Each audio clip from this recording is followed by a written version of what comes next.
So my name is Russell Hill. I'm a professor of anthropology at Durham University in the UK.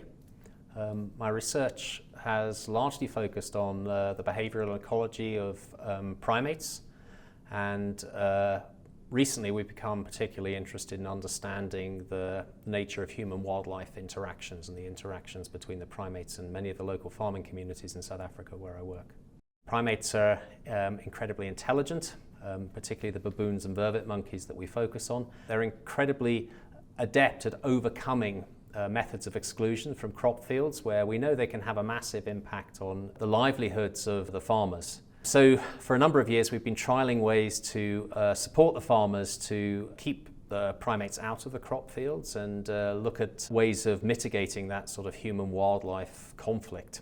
What we find is that primates are incredibly adept at overcoming the various solutions that we put in place. So they quickly habituate to deterrence, and although field guards can be effective in keeping primates out, and that fields without field guards are quickly depleted over 1 or 2 days and exploited entirely, they're not a perfect solution for the farmers. And so in working with the farmers, we've been looking at ways of improving that situation.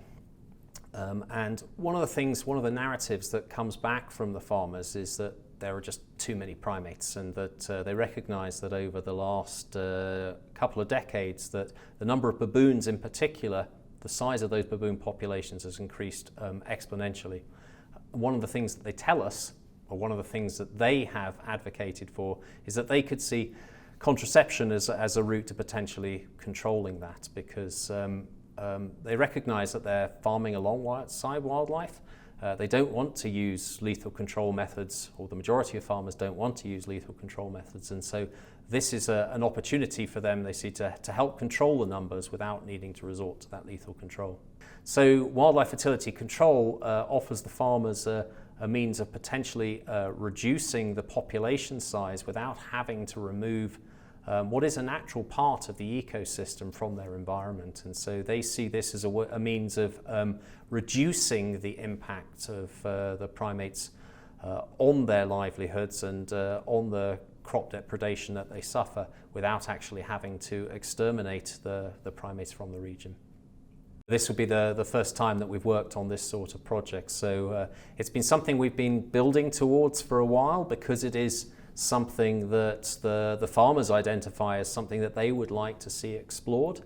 And so we've had that in mind for a while, and it's actually through working with the Botstiber that we've now got the opportunity to start thinking through how we might implement a wildlife fertility control project in practice. At this stage of the project, we're quite away from having that contraceptive available.